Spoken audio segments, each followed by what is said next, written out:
Doctor साहब, क्या हुआ? क्यों चिल्ला रहे हो? मैं 2 घंटे से क्लिनिक पे वेट कर रहा हूँ, लेकिन डॉक्टर साहब अभी तक नहीं आए।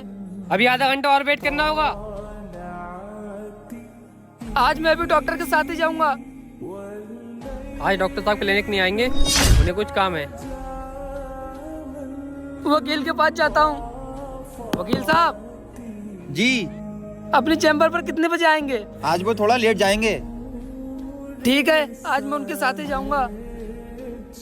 आज वकील साहब छुट्टी पे हैं, उन्हें कुछ अर्जेंट काम है।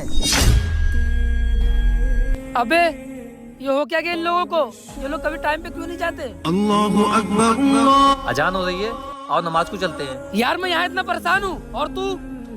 भाई ये लोग दिन में एक बार क्लिनिक कचहरी जाते हैं, फिर भी टाइम पर नहीं जाते।